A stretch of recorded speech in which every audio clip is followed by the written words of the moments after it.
Assalamualaikum warahmatullahi wabarakatuh. My name is Widiyanti Rahayu. Now I will present the result of my study about the life of Medusa.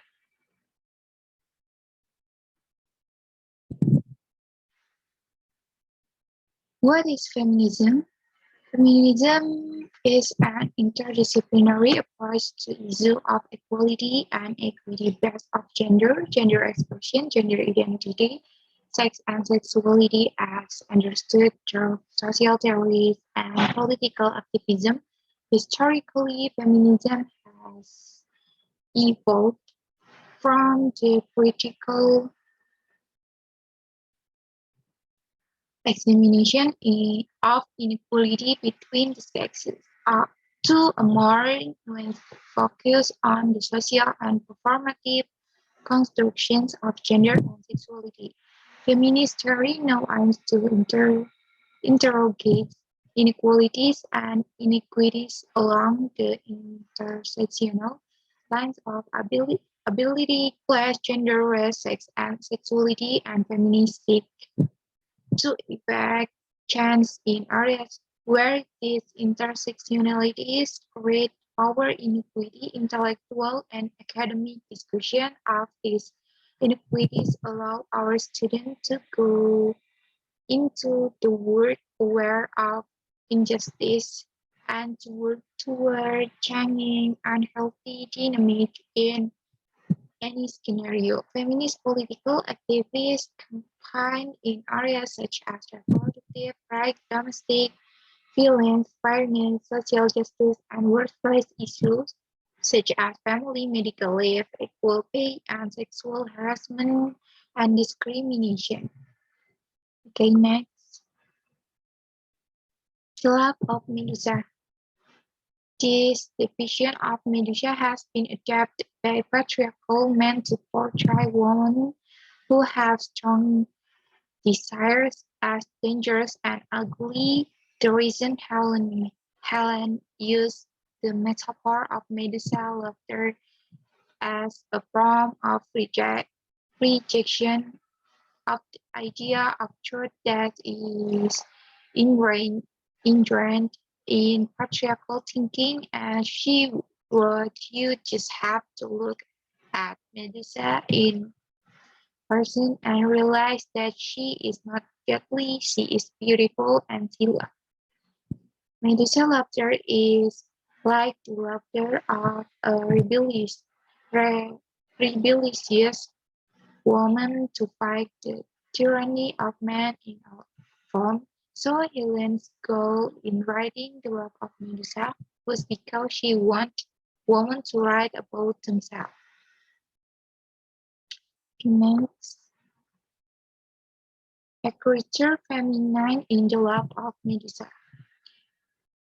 A creature feminine refers to a unique feminine writing style characterized by disturbance in text such as gaps, silence, puns, new image, and so on. It is eccentric, incomprehensible, and inconsistent, and the difficulty of understanding it is attribute to the centuries of emphasis on the female voice, no speaking in broad language, believed to originate from the mother in stage of the mother-daughter relationship before the child acquires male-centered verbal language is pre-linguistic and unconscious. Potential manifests itself in literary text which removing all repression, weakens and subverts all meaning, holocentric logic and pleasure of language, and opens into a playful game of meaning. Okay, next. Right. Texas urges women to write feminine creature, and meanwhile cannot be defined. One can use her writing as an example or write as they wish for themselves or other women. The sexes Style remains with a rushing stream of consciousness. Okay, next.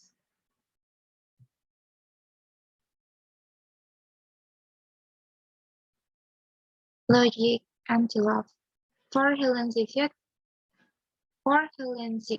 it's of vital importance for women to focus on their individuality of their body and mind through self-love and confidence, only to being able to love and embrace the unique difference from one another. One of the most amazing things that have happened to women through the passing of time is actually what she calls the logic of anti-love, understood as that systematic and constant operation passed from generation to generation through a system of self-hatred ingrained in all of us. In that way, she promotes us to start becoming narcissistic with immense love for ourselves instead of following that oppressive weapon that want to prevent us from really embracing ourselves and channeling our power.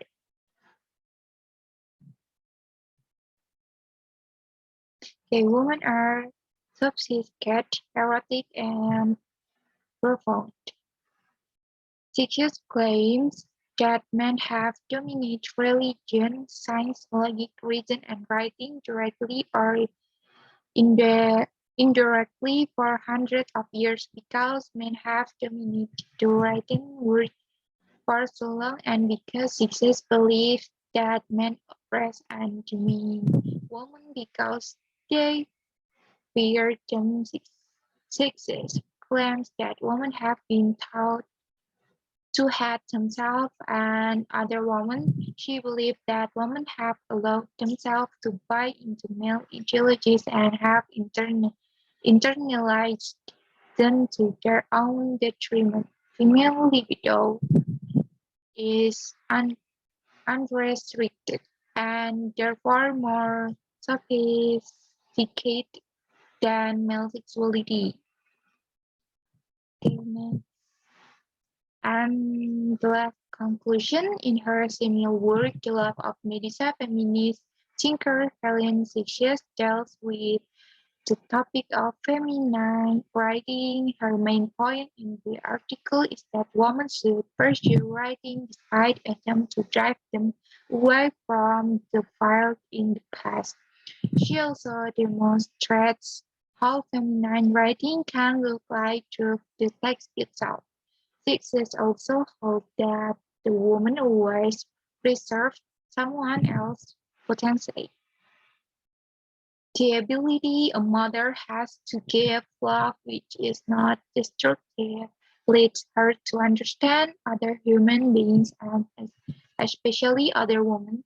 Women cannot avoid using men's language according to sexes, but they should not be driven by this. If a woman was always the opposite signifier of men, it's time to take a new position within discourse and make the signifier her own. For sexes, any feminine text has to be subversive and mirror-like of it.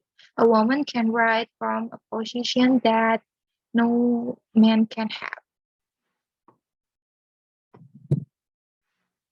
Okay, I think that's enough. Thank you. Wassalamualaikum warahmatullahi wabarakatuh.